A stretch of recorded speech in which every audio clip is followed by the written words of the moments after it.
नमस्कार, मैं हूं आपका दोस्त विजय विद्रोही। आप मुझसे जुड़ चुके हैं, इसके लिए आप सबका तहे दिल से शुक्रिया।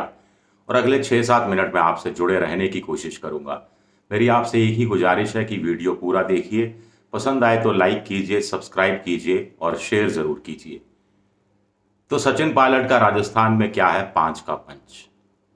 क्या बाप के आगे झुकना पड़ा एक पुत्र मोह में फंसे एक पॉलिटिकल बाप को? दो बड़ी खबरें हैं जिसकी विवेचना करने की कोशिश करेंगे। तो मैं सोशल मीडिया पर आज देख रहा था, वेबसाइट पर देख रहा था, सचिन पायलट आमेर में आमेर मतलब ग्रामीण इलाके में अनिल चोपड़ा के समर्थन में सभाएं करते हुए, अलवर में सचिन पायलट ललित यादव के समर्थन में सभाएं करते हुए, सीकर में अमरा राम के समर्थन में सभाएं करते हुए। तो सचिन पायलट इन दिनों राजस्थान की राजनीति में छाए हुए हैं। कुछ लोग कह सकते हैं साहब छत्तीसगढ़ में भी चुनाव है, वहाँ के प्रभारी हैं, महासचिव हैं, वहाँ की 11 में से पिछली बार कांग्रेस ने 2 सीटें जीती थी, तो सचिन पायलट को थोड़ा वहाँ भी जाना चाहिए। लेकिन सचिन पायलट ज़्यादा जोर राजस्थान में लगाए हुए हैं और मुझे लगता है ये अच्छी रणनीति है, सही रणनीति है। जहाँ कुछ सीटों पर जीतने की अगर संभावना बन रही है और वहाँ सचिन पायलट अगर गुर्जर मीणा वोट बैंक को एक करके 2018 के जादू को चलाकर कांग्रेस की झोली में कुछ सीटें डालने में कामयाब होते हैं, तो इससे बढ़कर कांग्रेस के पक्ष में क्या बात हो सकती है। दौसा की सीट मुरारी लाल मीणा, टोंक सवाई माधोपुर की सीट हरीश मीणा, जयपुर ग्रामीण की सीट अनिल चोपड़ा, इसके अलावा प्रहलाद गुंजल को पार्टी में लाना, पार्टी का टिकट दिलवाना, इसके अलावा हरीश चौधरी के साथ मिलकर उमेदाराम बेनीवाल को आरएलपी की पार्टी से लेकर कांग्रेस में शामिल कराना, बाड़मेर से टिकट दिलवाना। कुल मिलाकर सचिन पायलट करीब 4-5 सीटों पर उनकी छाप दिखाई देती है। उनके कैंडिडेट चर्चा में हैं। कोटपुतली में प्रधानमंत्री की रैली हुई तो ये कहा गया कि अनिल चोपड़ा के डर से रैली करवानी पड़ी। कुछ लोग कह रहे हैं अगले हफ्ते दौसा में रोड शो होने वाला है। आखिर दौसा जैसी सीट पर रोड शो क्यों होने वाला है, जहां पर बीजेपी अपने आप को बहुत स्ट्रांग बता रही है, हालांकि पिछले चुनाव में सिर्फ 78,000 वोटों से जीती थी। क्या डॉक्टर किरोड़ी लाल मीणा और जसकौर मीणा के बीच अंदरूनी कुछ मसला है जिसका खामियाजा कन्हैया लाल मीणा को उठाना पड़ सकता है? सचिन ने तो अपना काम कर दिया, नरेश मीणा जो निर्दलीय खड़े हो रहे थे उनको घर बैठा दिया, लेकिन लंबी लड़ाई अभी बाकी है। कम से कम चीजें चर्चा में आई हैं, कैंडिडेट चर्चा में आए हैं। पहली बार कांग्रेस को लग रहा है कि उनका खाता तो जरूर खुलेगा ही, खाते से भी ज्यादा एक आध सीटें मिल सकती हैं। बीजेपी के नेता भी पहली बार ये मान रहे हैं कि इस बार हैट्रिक होना मुश्किल है। हैट्रिक होना वाकई में बहुत मुश्किल है, ऐसा कहा जा रहा है। हमने कल शेखावटी की 3 सीटों की चर्चा की थी। शेखावटी में झुंझुनू की सीट में विजेंद्र ओला आगे बताए जा रहे हैं। चूरू में प्रधानमंत्री की सभा के बावजूद देवेंद्र झाझड़िया के पक्ष में वो माहौल अभी तक बनता दिखाई नहीं दे रहा, क्योंकि राहुल कसवा बड़ी चतुराई से चुनाव लड़ रहे हैं।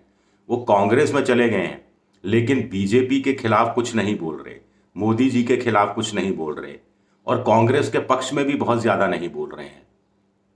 इसी तरह अमरा राम सीकर में कांग्रेस के डोटासरा पूरी तरह से लगे हुए हैं कि हार क्या ठीकरा उनके सर पर ना फूटे, तो कांग्रेस के लोग बढ़ चढ़कर अमरा राम के समर्थन में वोट करें। और अमरा राम की छवि भी अच्छी है। बहुत साल पहले मैं गया था एक बार उनके दफ्तर में, तो उनके दफ्तर में बीजेपी के भी कार्यकर्ता थे, कांग्रेस के भी कार्यकर्ता थे। तो मैंने पूछा भाई यहाँ क्यों आ गए आप सीपीएम के, आप तो गालियां देते फिरते हैं। उन्होंने कहा साहब काम तो अमरा राम जी ही कराते हैं। तो इस तरह की छवि अमरा राम की रही है और उनके समर्थन में सचिन पायलट की रैली भी हुई है। तो सचिन पायलट पूरा जोर लगाए हुए हैं। हमें नहीं मालूम वो जालोर सिरोही कब जाएंगे, कब जाने का प्रोग्राम है। हालांकि वो कह चुके हैं कि वैभव गहलोत, अशोक गहलोत के बेटे को जिताने में इस बार कोई कोर कसर नहीं छोड़ी जाएगी और वो 100% जाएंगे। वो कब जाएंगे पता नहीं, लेकिन जालोर सिरोही से अशोक गहलोत को आज थोड़ी राहत मिली। राहत इस रूप में मिली कि बीएसपी के लाल सिंह ने नाम वापस ले लिया। वहाँ 2.5 से 3 लाख मेघवाल हैं, बीएसपी का असर थोड़ा बहुत वहाँ रहता। कुछ और इंडिपेंडेंट ने भी नाम वापस ले लिया और यकीन मानिए ये सारे वोट, किसी को 2,000 मिलता, 1,500 मिलता, 3,000 मिलता, 4,000 मिलता, बीएसपी को तो ज़्यादा मिलता। तो ये वोट अब बटेगा नहीं विपक्ष का और बीजेपी के खिलाफ का वोट वैभव गहलोत की झोली में जाएगा। लेकिन वो चाहते थे अशोक गहलोत की ओटाराम, जो बाप पार्टी के उम्मीदवार हैं, वो भी नाम वापस ले लें, और इसीलिए बाप पार्टी से बड़े स्तर पर समझौता भी किया गया। बांसवाड़ा डूंगरपुर से पहले कोई कैंडिडेट नहीं उतारा गया, फिर एक कमज़ोर कैंडिडेट के रूप में अरविंद डामोर को उतारा गया। लेकिन क्या बीजेपी ने खेल कर दिया? महेंद्रजीत सिंह मालवीय ने खेल कर दिया।